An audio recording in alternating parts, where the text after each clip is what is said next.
Welcome to From the Ashes, the Dungeon Crawler Network podcast all about Ashes of Creation by Intrepid Studios. Bear witness to the rebirth of the MMORPG genre from the ashes of an industry that has left the gamers behind.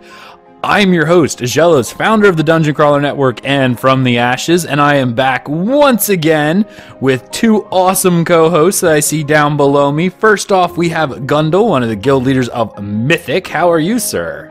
Oh, I'm glad to be here. Thanks for having me again. Awesome, glad you're back. And also, we have one of the leaders of Vengeance. How are you, sir? Sinbad? I didn't say your name. I'm doing well, man. Thank you for having me back on. Excellent, excellent. We have another fun show to talk about, and this one was actually requested by a couple people that have asked us to go over some of the new store openings that came across. Now, I actually have a note here that I have to open up because I just realized in my notes it said, do this, and I didn't do it yet. So that's going to be an issue. But no, I have it right here. So we're going to talk a little bit about the new store that Intrepid has opened off their website.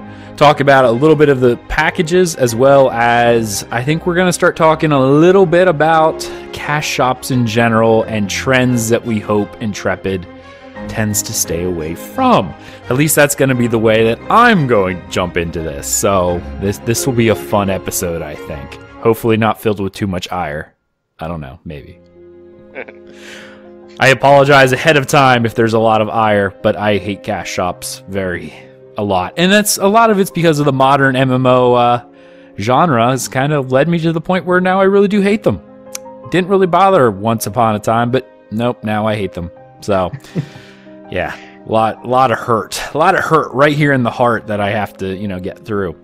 So before we start, we did get a PR announcement about the launch of its pre-order program that, let's see, how do I want to say this? So pretty much they said, and I quote, "We're nearing the most exciting time in Ashes of Creation's development with Alpha Zero test right around the corner." Well, in this case, it's already passed. "And more alphas and betas planned throughout 2018. We're on our way towards launching the revolutionary MMORPG of our dreams, and we could not do it without an unbelievably amazing community supporting us." Now, part of that supporting is the new pre-order store that has just come out. Now, first up, we have a list of physical merchandise, which I'm actually going to have here on the screen, which you can see. They have a whole plethora of different things. The two different logos they have is their colored Ashes of Creation logo. And of course, then they have the old, I guess it was like a sketchbook version, the gray one. I really like that one, to be honest. I really like that one.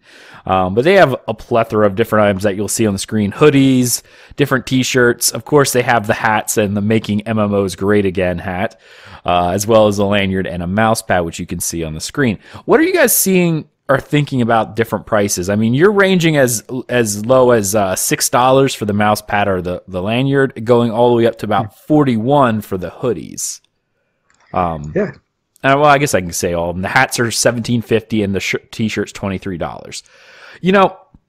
I know some people were a little taken aback by this price. I'm not really sure why, though, because I could tell you, as someone who does have merchandise for DCN, like for Dungeon Crawler Network, we do hoodies, we do t-shirts. I don't think we do hats. But that price is about what our stuff runs, I believe. I mean, that's kind of the cost of doing business. And even when we do ours, I have it set that we don't really get any extra money off of it. It's not something that we're doing as a fundraiser. We just do it because, hey, we want to show off our logo swag. So there you go. They can't be making much off of this, if anything. Yeah, I'm pretty sure it's almost at cost, maybe just a little bit higher where they're barely making anything off of it. So, I mean, I don't seem to have an issue with any of it. I think they did a pretty good job for a price point on about everything. Yeah, I mean, I've actually had the chance to wear some of the merchandise, and it's fairly nice. It's good quality, especially the MAGA hat. I'm sorry, the Make MMOs Great Again hat. What I would say is, like, as far as the pricing goes, I don't have a problem with it. I do think Steam is a little bit smarter. He probably bought in bulk, so he's probably making at least a couple dollars, which I'd hope they'd be making, so that way they can fund their game. That's a whole reason that hopefully they have this. Right. And I'll tell you what, of, even though I'm sort of against cash shops, physical swag I've never had problems with. In fact, it's one of my favorite parts of other games was actually being able to get physical swag, especially like when World of Warcraft was in its big heyday and seeing people walk around with like the Rogue class shirt or something. You're like, hey, I hate you. You know, you could just, you could see, like, you know, you had that physical representation. It was something that I always thought was really, really neat. And actually a little bit of price comparison. I just pulled up my DCN shirt, and obviously they do these, not in bulk, like what you mentioned earlier. This is a one-off print, and it's $24, not including shipping. So, yeah, there you go. I wasn't really all that, you know, put off by these prices. Even the hooded sweatshirts and sweatshirts are $44 for me, just as a one-off print. So, yeah, it seems about where I would have thought. Yeah. No, I like the physical swag. I definitely like the physical swag. So now we're going to move into, I guess, the more fun stuff, possibly. Maybe. All right.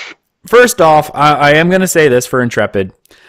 I don't really care too much about this one because this is all a pre-order thing, and I've voiced my concerns to Steven. I'm sure he knows my feelings against cash shops as a whole, and I will explain that a little bit more as we go into it. But these are actually going to be pre-order packs. These are things that are going to come in all the way up until the launch of the game and then are going to go away. These are, because if you are familiar with Ashes of Creation, which if you're listening to this show, you probably already are.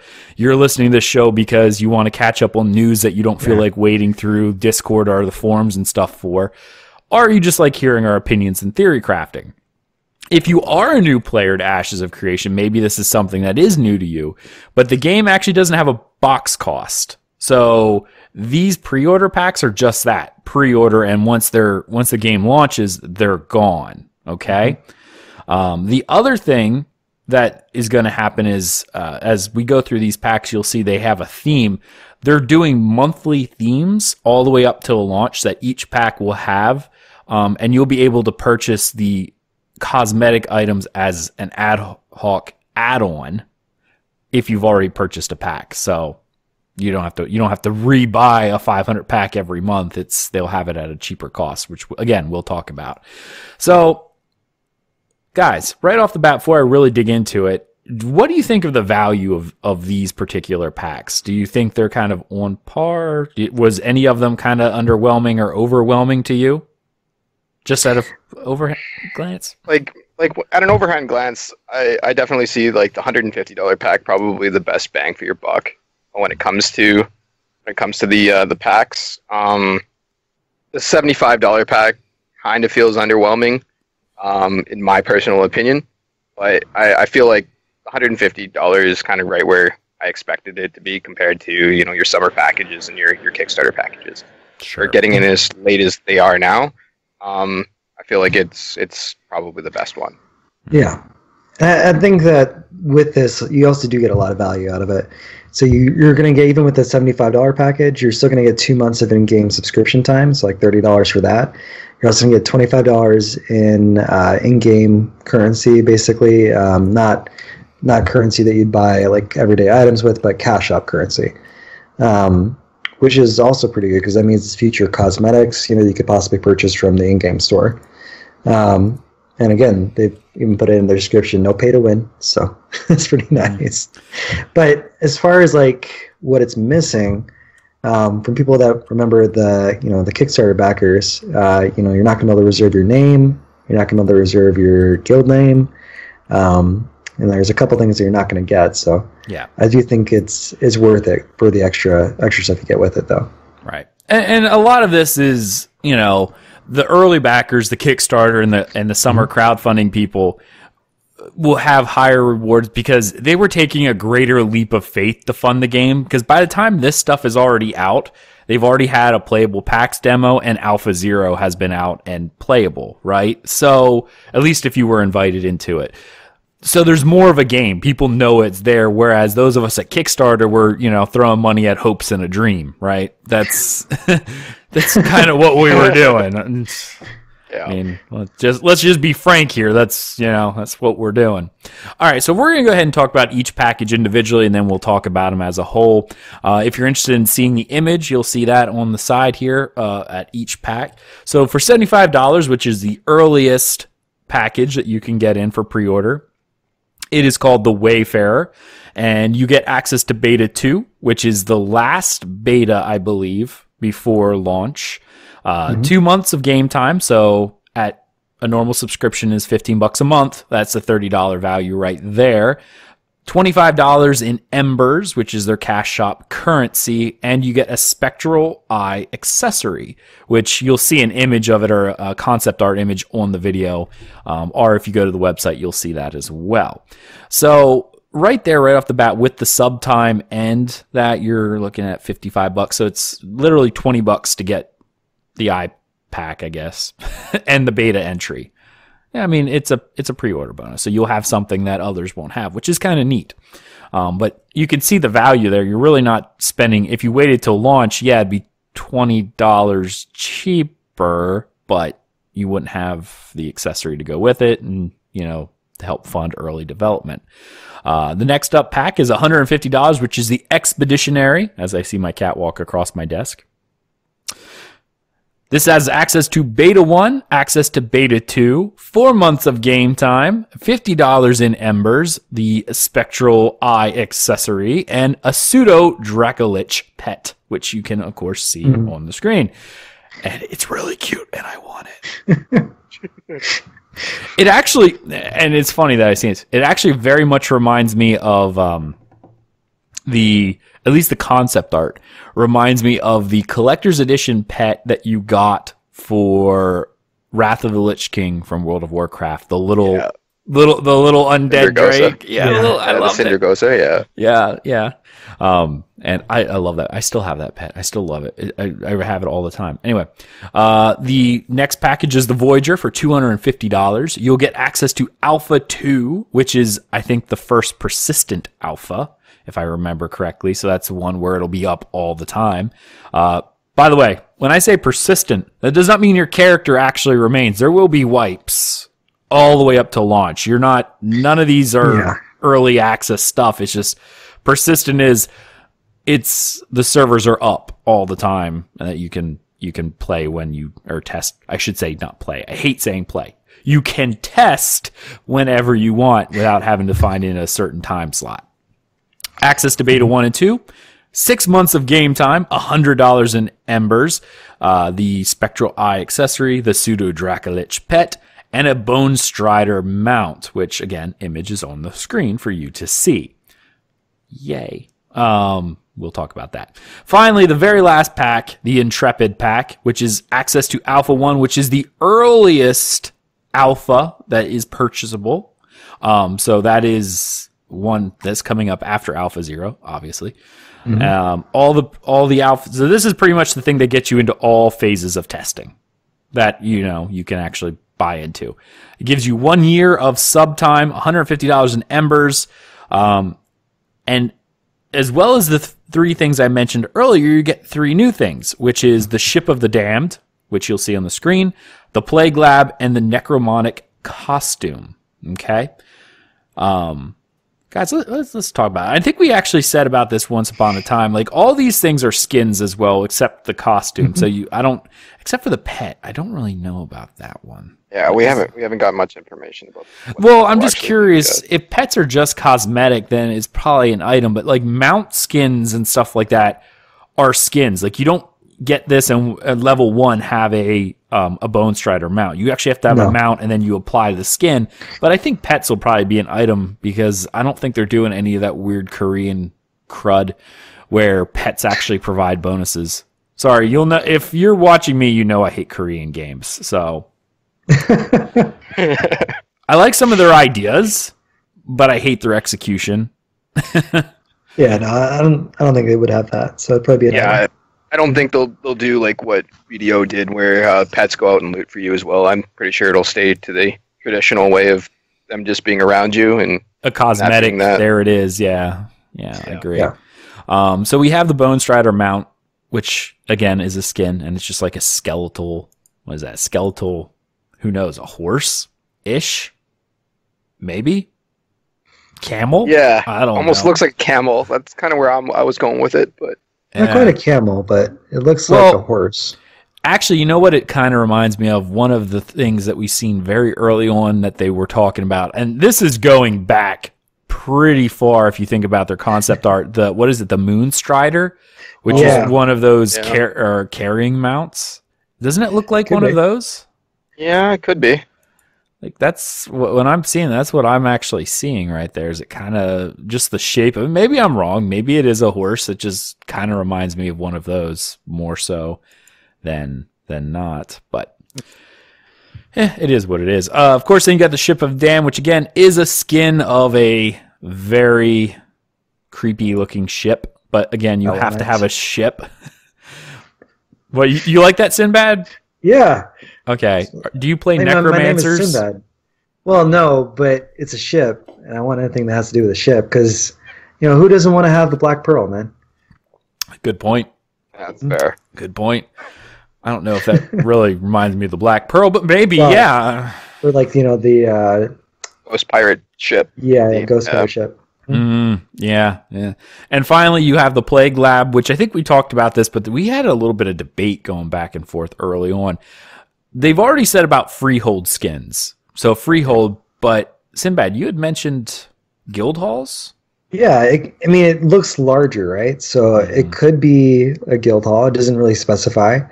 It'd be kind of neat, because in some of the Kickstarter packages, they had at the higher levels guild hall appearances. Yeah. Like the Leader of Men package. Yeah, Leader of Men had one of the skins, and I think even Braver Worlds had one of the skins too. Yeah, exactly. Could be wrong.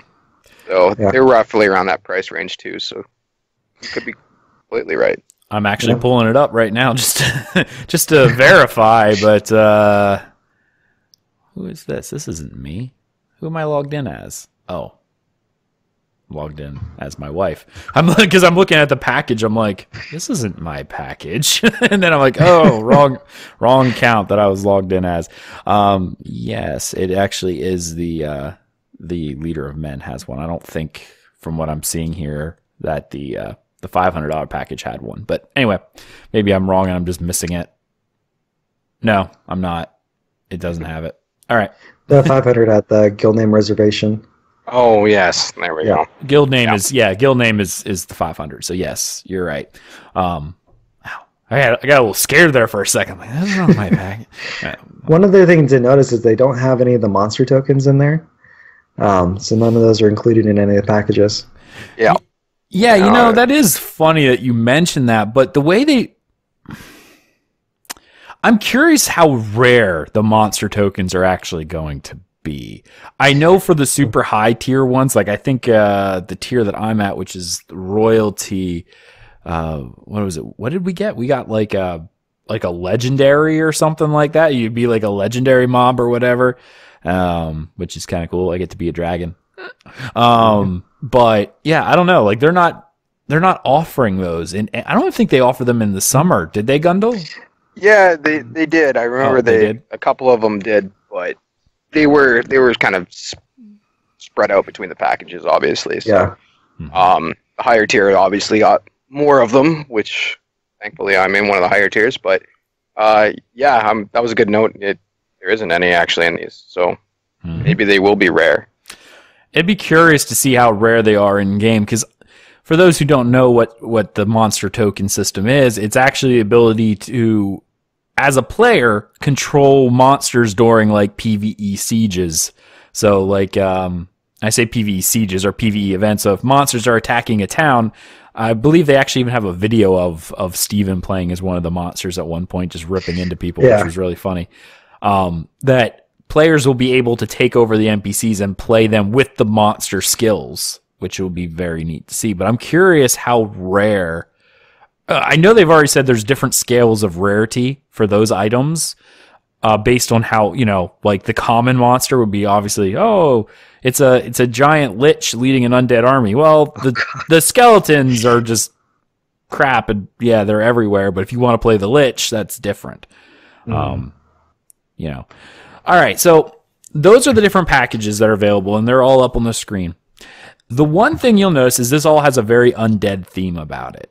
Now, let's talk a little bit about the monthly changing cosmetic packs. These pre-orders are going to be here till launch, but this undead theme is only available for a 1 month period. Now, I don't know when they're actually going to kick that in, because I know they still haven't added in the ability to purchase the cosmetics as an ad hoc purchase yet for other accounts. And I know they want to do that before it moves out. So this may be a slightly longer package. But the goal here is that every month they're going to be changing out. You'll still have all the same items, but there'll be a different theme. And that will be a way of like almost signifying where you purchased or pre-ordered. What are your guys' thoughts about this system? Man, I like it. It creates like a want to continue to buy in, which is good for a company that's not getting any corporate financing. They're doing this all in-house. They need that buy-in from the player base. Otherwise, the game can't really get all of its funding it needs. So that's a good thing in my opinion. Okay. As long as they don't go completely overboard with it. And I'm going to play the devil's advocate as somebody that likes to collect items, right? And I know there's a fair bit of people out there that are like me like that. Yeah, Aggelos is one of them. Where, if it is monthly and these will never be seen again, it makes it almost impossible for people that are starting to buy in now or that later down the road they see something and there's no way that they're going to get it.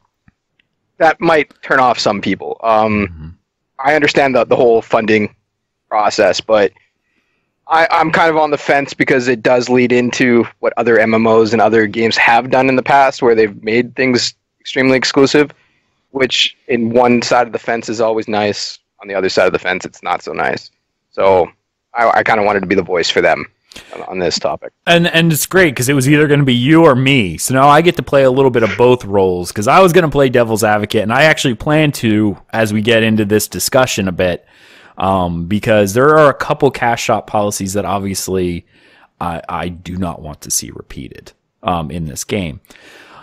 I actually had this conversation with Steven because I actually brought up this whole monthly thing as being sort of an issue because another game that does what they call time limited, which were always something that annoyed me, especially as a collector, is ESO, where they would release a mount or something like that, or a house, which was awful at that point.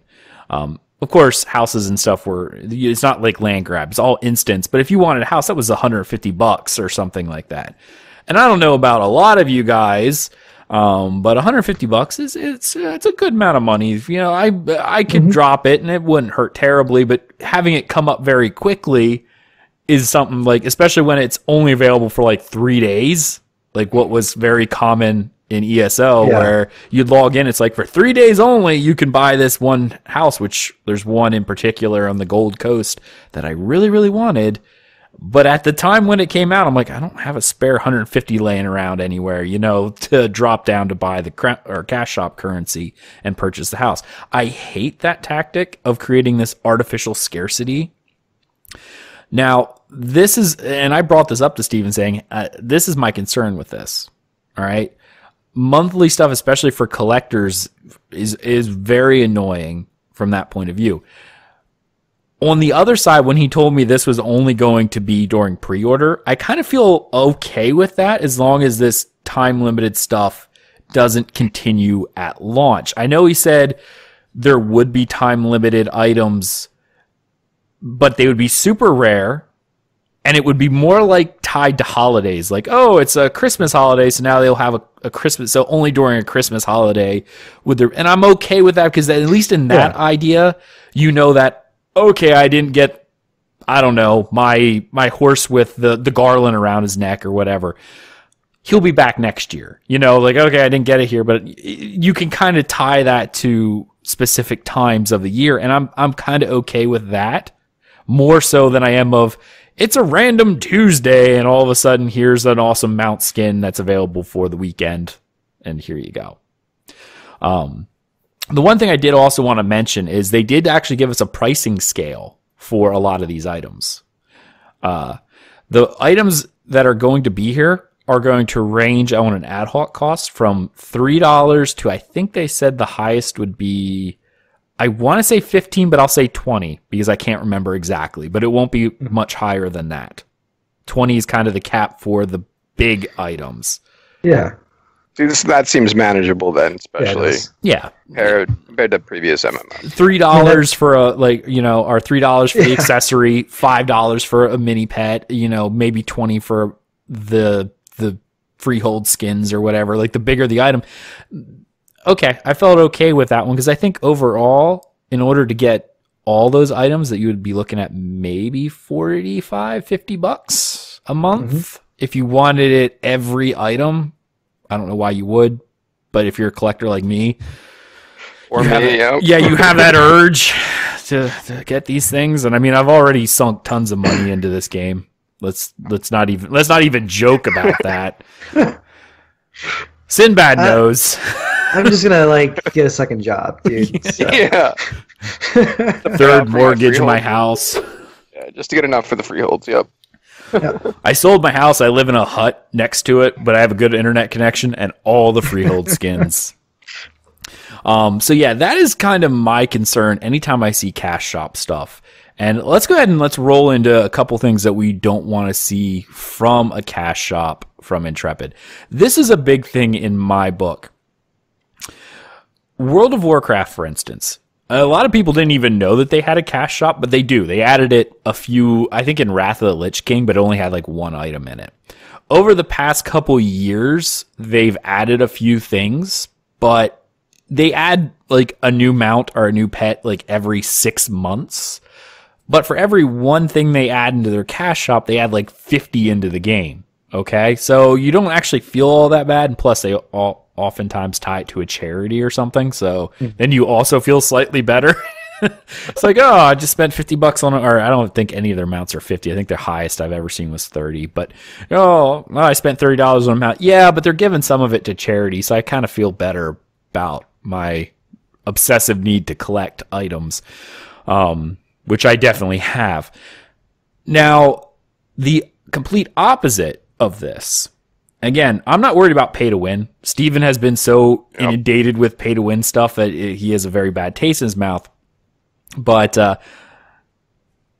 I would actually pose the argument that cosmetics in and of themselves are sort of pay to win if your game is looking good. You can make it anyway. Like I can see where you're drawing that line. Yeah. Okay. If your end game is Fashion Wars, there you go. I mean, look at Gundel. You brought this up. BDO. If you didn't actually buy costumes out of the Cash Shop, you look like a hobo. Like nothing looked good. It was awful, and it was every set of armor all the way up. Like you basically were thrown to the Cash Shop just to even look semi decent. And once again, they went down the pay to win route. We're not talking about that, but I'm hoping that at least Intrepid will put enough things where there will be armor sets and things where it'll have good design, but also maybe effects as well, because that's what a lot of people are drawn to. I come back to WoW for some of the effects that they usually put on their armors and their weapons, and hopefully that Intrepid will take note of that and at least incorporate some of those items and ideas into the game, so that you aren't thrown down the collection route of having to go to the Cash Shop to get that. Yeah, and I would agree with that. I mean, as far as what I would like to see out of the cosmetic shop, I do want a good variety in there. But I agree. Like maybe every item they put in there, they should have like 10 items in game, right? Yeah. Something that kind of balances out, not just like trash items, but like recipes for really cool looking gear that takes a while to get. Because to be honest, whenever I see someone wearing something that's from a cosmetic shop, I don't really have the same respect for it. Yep. As I do for someone who's really, wearing some epic raid gear or something like that. I know it took 600 hours to get, And I'm glad you brought that up, because my next point was actually the fact of a game that went the complete opposite way, which was ESO, where they do a DLC every 3 months, and their game is very good. I do another show about it. Obviously, I've been doing it for 4 years. The game itself is good, but their Cash Shop is to the point where there's really not a lot in game that you can get in terms of cosmetics. Every 3 months, they'll release a DLC that has a mini pet normally for just buying it. So when you buy it, you walk in, it's like, here's a mini pet. Thank you for buying Clockwork City. You know, here you go. And then there may be a skin for completing something really, really hard, like an actual skin, changes your character skin. But that's about it. They've never added a single mount into the game other than the 3 that were added when the game launched, when it was still a sub-game. No costume. Well, I shouldn't say that. There's like 3 costumes in the game that you can actually get. Maybe 6 now, because I forgot there's the Zivkin costume or whatever that has 3 different variants. But the idea is every month they do a Crown Store showcase where they add up to 15 to 20 items into the game. So you're looking at, okay, for rewards, I got a mini pet and a skin every 3 months that I can earn in-game as my show of skill or that I've done something. But every month they're adding 20 items. So you're looking at 60, 75 different items into their cash shop every quarter. Mm-hmm. And they've never added mounts for hard achievements. They've never done anything like that. So anytime you see a mount, you know the person paid for it, because there was no reward like, oh, wow, they did something really hard. Or in the case of Ashes of Creation, we already know that there is a temporary mount that rulers of a castle are going to get, the dragon mount. That was a way of showing off, hey, look, they're the king of the castle. But you lose that sense of what Sinbad was saying, the respect when it's all cash shop stuff. You see something go, wow, that's a nice set of armor you got there, that costume you got, but I know it was $15 in the cash shop. Oh, but then you see another guy with a different set of armor, like when you see people in like EQ, for instance, when they had a full set of like their class armor, you went, dude, that guy spent a ton of time doing this stuff, you know? Or that special weapon, the legendary weapons in WoW, or the class weapons in EQ1. When you saw those things, you were like, that dude is boss. I remember the first time I saw Final Fantasy XI. First time I saw a paladin wielding Excalibur, the one that only they could get, and it's an insane amount of grind and work to actually get. I think I stood there and stared at them as they were AFK for probably about an hour going, dude. Yeah, that brings back memories. I mean, for me, with not just EQ and EQ2 that a lot of people know, but even WoW, when I saw somebody have Thunder Fury, and I was like, wow, okay, that guy grinded out for that. But I hopefully Intrepid takes note, because they kind of cheapened it when they now have skins for the Thunder Fury. I'm hoping that at least Cash Shop stays away from making the skins or things of that nature.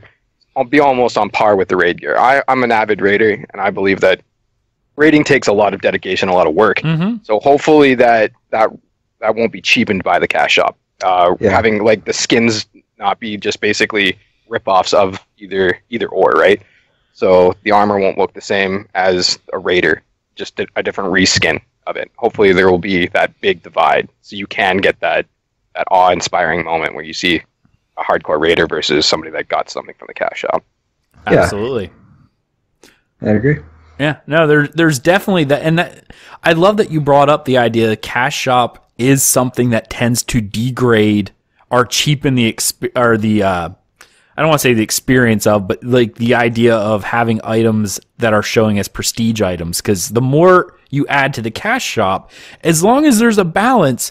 In WoW, they had, again, I think WoW was the extreme of having a Cash Shop that has hardly anything in it, versus ESO, which has a Cash Shop that has everything in it. You need to find a happy balance, because obviously you want to support the game. There's a sub fee, but there's no box cost. So right there, I mean, you're losing out, or Intrepid's losing out on a lot of money for not having a box cost, because WoW is $15 a month plus 60 for every expansion that comes out. This isn't having it. I get that, and I get that they need to make a certain amount of money off of this, but they also need to provide enough things that are prestige items and things to collect in-game in order to keep your players interested. Because I know I will go for an item like a mount drop or rare mount drop I farmed mount drops in World of Warcraft way longer than I would have stayed subbed if I was just there for the raiding. Because after my guild has like completed the entire raid tier, what do a lot of people do who don't care about cosmetics? They unsub until the next thing comes out. I know Ashes is a little different with the idea of the living world. You know, you have to stay in and working with nodes to keep them leveled up, but there's still a level of keeping a player involved in your game way past where they normally would because they are a collector. Yep. I will stay logged, subbed in, even if I'm not raiding, because there's that one item I still want to collect that drops from the world somewhere or is an achievement that I can then get and show off. That is really cool to see. Mm-hmm. Another thing, and I'm glad Gundel brought this up. And this is more of an aesthetic choice for me. I don't want to see what they did with Guild Wars 2 with the insane. What is the current meme? Aura upon aura upon aura upon aura. Because you said effects, and when you said effects, I'm like, okay, but keep them tactful, guys. Keep them because there are characters in Guild Wars 2 now that shine brighter than the beacons of Gondor, okay? Because they just have auras on everything. And at first, when the game first came out, when you saw someone with an aura, it was because they did something. Oh, wow, they completed a legendary weapon. They have this aura now. That's awesome. Mm-hmm. But now they had to keep building on that because, okay, well, now it seems more people have that aura. Well, let's do it aura +1. Well, eventually you hit aura +50 and people have to turn the gamma down on their screen so they're not blinded right away. Can also be abused. I mean, once again, EQ2, it's an older game, and I know a lot of people either loved it or hated it or didn't even play it. But the big issue is effects back in those days when you're running raid versus raid of PvP. Those effects got in the way, slowed down the animations, slowed down things, which caused people to crash and things of that nature. If you have hundreds of people with these effects going at the same time and you don't have the highest grade computer, it can cause issues with lag, issues with your things not rendering, and that can be abused. And I know there is a way to abuse it. People will find it and use it. So hopefully that gets addressed, and hopefully I know a lot of Intrepid are gamers, so they know these tricks, so I'm not 100% worried, but with the effects, I'm still hesitant because it is something that's never usually brought to the forefront of thinking about. Right. Yeah. Gotcha. All right, so let's kind of step into a little bit more of we're going to end the show on a downer, if you will. I don't know, maybe a downer, may not be, but let's talk a little bit about some of the controversy in the community surrounding these packs and stuff. We said we were going to talk about that, and I kind of want to bring that forward. Gundel, you had a few things you wanted to say right off the bat, so why don't we start with you? Okay, so I came in as a summer backer, which I know was already a controversy in itself to the Kickstarters, so I'll acknowledge that. Pleb. Yeah, exactly, right? I found out of it actually as the Kickstarter ended. That was the day I found out about it, and I was upset. So I was so happy when they actually did the summer backing. It's funny you mentioned that. I was talking, as a little side story, I was talking to my friends at work that I convinced to get the game, and I told them about it when the Kickstarter was out. And as I've been talking to them, they went and they actually did the pledge, but I was talking to the one guy, he's like, I'm so mad at myself. I should have backed when you were talking about the darn Kickstarter, and I kept putting it off, and now I'm really excited for the game and wish I actually bought the Kickstarter. Exactly. So, I mean, I believe that the Kickstarters and everything that they've gotten is well-deserved. I mean, I wish I was in that box.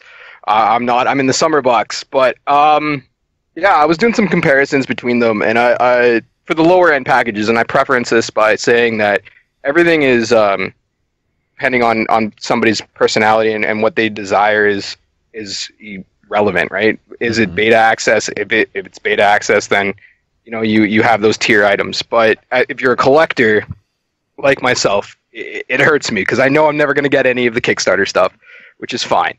But I was looking at some of the comparisons, and the big one that a lot of people found out is it feels like the lower end packages for the summer backers feels like they're kind of like in between the Kickstarter and the new packs, but they feel like they're less hollow. They're more hollow than anything else. And I'm more referencing the $50 and the $100 packs, which is in between the new 2 packs that Intrepid has done, the 75 and the 150. Mm-hmm. So it's rightfully so that they're kind of in between. I think that if there is upgradable routes and things of that nature, and I know they've already stated that they are planning to do that, as of right now, I can't upgrade anything in my wheelhouse, but hopefully there will be, so that those guys get more value, because I believe that they deserve more value for backing the game when they didn't have as much information. Hopefully that'll be the case. That's my rant for it. Yeah. Yep. Okay, all right.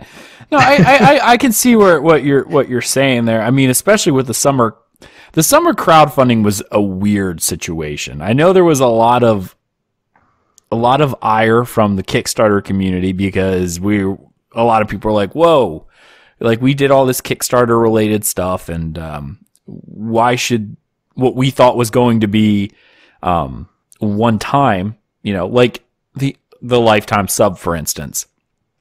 The reason why I know people brought this up was, is this just a precursor to you saying the one time or the lifetime sub is just for Kickstarter, and then sometime down the road you're just going to change your mind and add it again? Like, I know that was the line of thought and stuff that we've seen from the MMO community as a whole, right? Like, oh wow, they backtracked on their word once again. What else is new? So I get with that, but I know the Kickstarter or the summer crowdfunding was a little weird, and just looking, I know they changed up a lot of things, like all the cosmetics are different, and there's no concept art of them, especially. I know from Steven, and again I'll say this, they said that they're going to release concept of that stuff soon, like very soon. I think it was after Alpha Zero, they wanted to release concept art of all the pre-order awards, which is awesome. It definitely is. Yeah. But I think the ship's a little sailed for some people, because I can tell you what, some of the stuff when I was doing the Kickstarter, obviously the pack I went with was because I run a show. But a lot of the things, as I was looking, I'm like, oh, I really want that too, and when I bought a pack for my wife, that was what kind of jumped for her what she would have wanted, right? She's like, well, I don't really care about anything in this pack, so I want this one, because this is what I want. These are the items I want. Not having that during the sale, I think, probably hurt more than anything, because you didn't know what you were getting. So yeah, and I think that's kind of where it's at. And I'm a little bit not hesitant, but I'm more reserved in the fact that I believe that Steven's going to release these stuff without issue and stuff of that nature. I'm not skeptical. Like, I know there are some people, and I've seen on the forums, and I'm sure everybody else has, that is listening to this podcast, some of the sky is falling scenarios, but I don't believe that's internet? The case. On the internet? Yeah, who would know? Even in our forums and our community, which is a really good one, in my opinion, compared to other ones.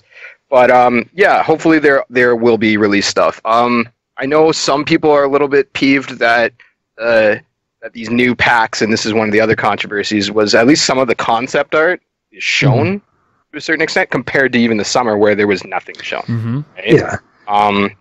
So that's kind of where that middle child scenario is, and that's where a lot of the summer backers are. And I know that the summer backers are like a smaller community. I think there was only like 2,600 people, so I know it's not a large representation of the community. So, but I figured that they should get at least a little bit of a voice when it comes to this kind of scenarios. So, yeah, and I think that's fair, But I don't think people are really looking at this in a good perspective. Like they're kind of having too high of expectations for what Intrepid can do just now.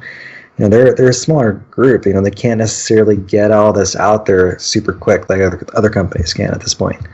So for like the cosmetics for like the summer backer campaign, it didn't really bother me that they didn't have everything out there and easy to see. It was a misstep, yeah, but it's not that big of a deal. I mean,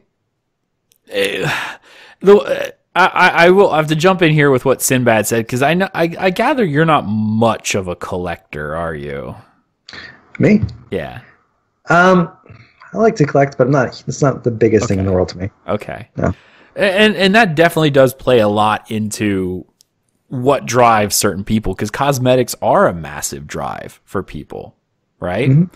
And like I've played with characters, and Gundel will know this, like doing something where a super rare mount will drop, and people would like lose their crap over that, going, "Oh my goodness!"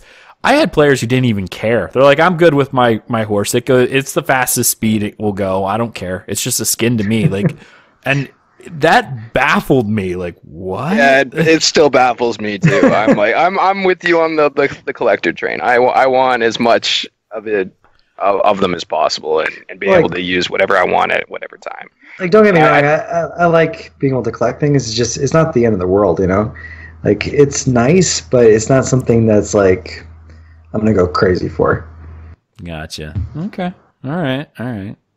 Well, yeah, I keep harking on the fact that, like, with these different cosmetic packs, and things, like, especially when they're trying to sell with the summer guys, like, I feel like you guys should get some sort of upgrade package, or at least like a swap type deal for certain items if you wanted to kind of sweeten that out. Because I know they're doing something similar to that, if I remember correctly, for the PAX guys. The PAX, people who bought packages at PAX, because I know they've already said that they realized that the PAX pre-ordered stuff that they had was subpar compared to what they have now. Yeah, and hopefully there will be something of that nature. I'm either hoping that you can upgrade your package further down the tier of the summer packages. Like, I obviously don't expect them to be like, oh wait, what summer guys can go into Kickstarter, because that wouldn't be right.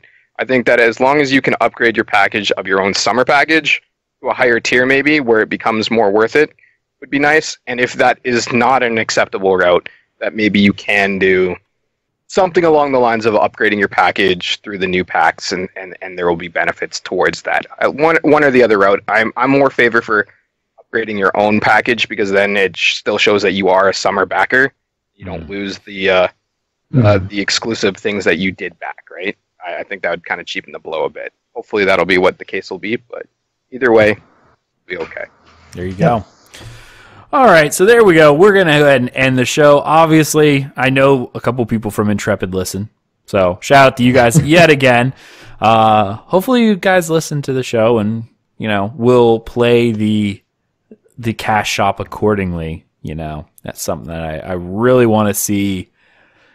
I want to see this done right. I obviously have a lot of trepidation when it comes to cash shops, just due to if in an ideal world, all MMOs would just be sub again, and everything was in the game as it was.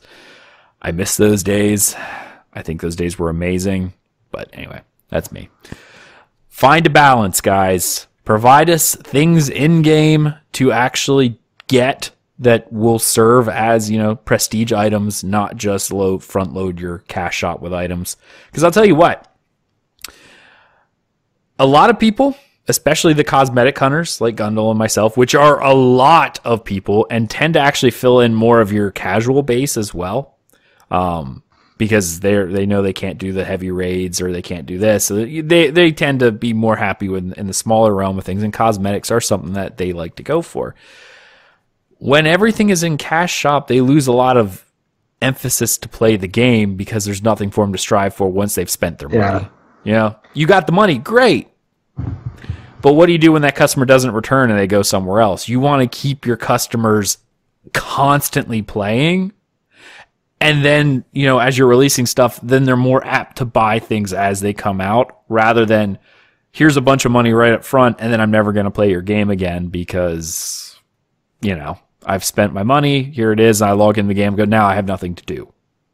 Yeah. For whatever reason. I 100% agree.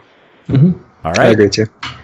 Well, guys, where can people find you? Let's start with Sinbad this time. All right. Well, you can find us at our website, which is vengeanceaoc.com. You can also find us on our Discord or on the official AOC forums. We've been around for a while. We've been around since the Kickstarter, and we're an Ashes exclusive guild. We're hardcore PvX focused, so we're going to be doing raids, we're going to be doing PvP, we're going to be doing crafting. We've really structured our guild well to make sure that we succeed in everything we set our minds to do. If you're looking for a guild to make your mark on the world with, to grow with, and to succeed with, come join us. We'll be happy to help you. There you go. Gundel, how about you, buddy? The two easiest ways, one will be just contacting me through the forums on Intrepid's website. The other one would be getting a hold of me through Discord. Gundel1880 is pretty easy to remember. Leader of Mythic, we are a hardcore raid guild, and we will be doing emphasis on crafting as well. Some of our accolades have been world firsts throughout World of Warcraft or EverQuest 2. We plan on doing the same thing when it comes to Ashes of Creation. We have structures in place for doing that. We have some pretty great leadership. So the easiest way to get a hold of me is through those two ways. We can set up an application, go through that process all together. Yeah. I'm pretty sure that's how you and I got in contact, was via the forums. Yeah, it was. Random message on the forums. Hey, talk to me. All right, come on the show then. There you go. Here you are. What do you know? All right. Of course, DungeonCrawlerNetwork.com, which you can find all the stuff we do, all of our shows, all of our past From the Ashes podcast episodes, links to the Ashes of Creation Dungeon Crawler Network Guild, Hands of Fate, is also there, and you can join us up there if you want to join our community. You can also join our community by just joining our Discord and actually talking with everyone we have without, with no need to actually join the guild. Just join the community. Be part of it. Talk and be awesome like these guys because they're there. All right. Of course, you can find us Facebook.com, YouTube.com, Twitch.tv/Dungeon Crawler Network. Links to all of our social media and also where you can download the podcast are right off that site. Thank you so much for watching or listening to this show, and we hope to see you in Ashes of Creation. See you later, everybody. See you guys. There you go.